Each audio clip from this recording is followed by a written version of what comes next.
Leicestershire bowed out of the Royal London One Day Cup after their heavy loss by 8 wickets with 20 overs remaining to Lancashire at the Emirates Old Trafford, coupled with Derbyshire's win over Gloucestershire, saw the other East Midlands side travel to Trent Bridge in the quarter-finals next week. Scott Styris would have been pleased to win the toss and bat first on what appeared to be a belter of a track.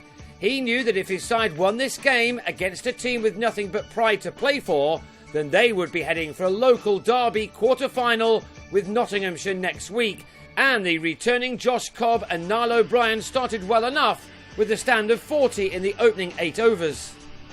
O'Brien didn't get enough on this shot off Kabir Ali, however, and was held in the deep by Carl Brown on 11, the batsman having a feeling that he'd missed out. Cobb did much better with this short delivery from Tom Smith, the opener clubbing it for 6 as 68 runs came off the first 15 overs. By then though, the Foxes had lost Greg Smith for 14, his namesake Tom bagging the wicket with Jordan Clark the catcher on the deep square boundary. Cobb returned to the team from a fractured thumb with a 50 off 62 balls, but was out 8 runs later, missing a delivery which kept low from Stephen Croft to go LBW. With the total on 125 in the 29th over, Ned Eckersley on 24 was then stumped as Leicestershire couldn't find any flow to their innings.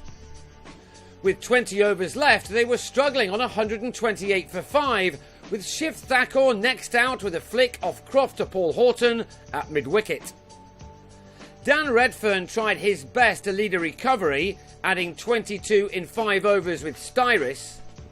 But when the Kiwi mistimed a cut off Tom Bailey to offer Smith a catch, the innings fell away all too quickly for the visitors.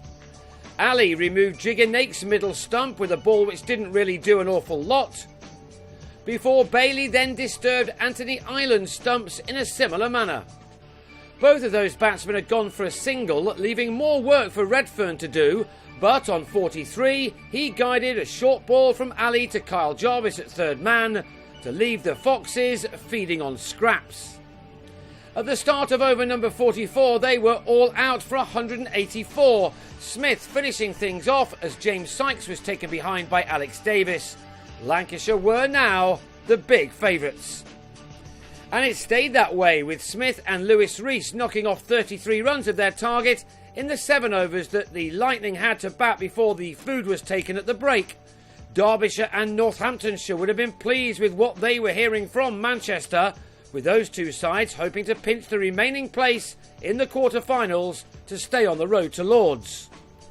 On the restart, Smith picked up the pace, hitting Charlie Shrek for 14 off 3 balls, including this maximum over wide long on. Off Nake, Smith went the other way, an inside-out stroke bringing him another 6 as the Lightning made a lightning start to their chase. Smith's 50 came off 45 balls, from which he'd found the boundary 6 times and cleared it twice, as you've seen. He then struck his next delivery to the rope, taking his partnership with Rees to 97 in 15 overs, Lancashire's best first wicket stand in this competition this summer. But to the ball after that, Smith searched out his namesake Greg at long on off a Sykes full bunger, the bowler striking with just his second delivery. Smith was on his way for 54, leaving his opening partner to record his half-century, just the second of his List A career, one made off 57 balls, that being his 6th 4.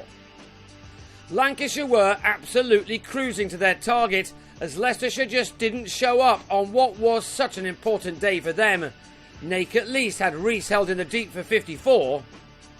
But that was to be their last moment of joy. Horton and Brown had so much time to play with that they could have taken the deck chairs out for a while and still cantered home. In a tournament that has produced so many brilliant close finishes, this certainly wasn't one of them. It was a sad end to his Leicestershire season for Styris, who was helped over the rope by Brown, a man who's had an excellent competition. The win came with fully 20 overs to spare, Brown taking his side home with a couple of runs off Sykes. The visitors were then left to wait to see if they could be helped out by both Gloucestershire and Essex in their matches, but that was not to be the case. Derbyshire defeated the Bristolians to qualify for the next stage, Leicestershire losing their final match of this competition by 8 wickets as Lancashire eased to 185 for 2 off 30 overs for just their second success. Brown ending on 49, taking his tally to 373 runs for the tournament. The road to Lords for both ends here.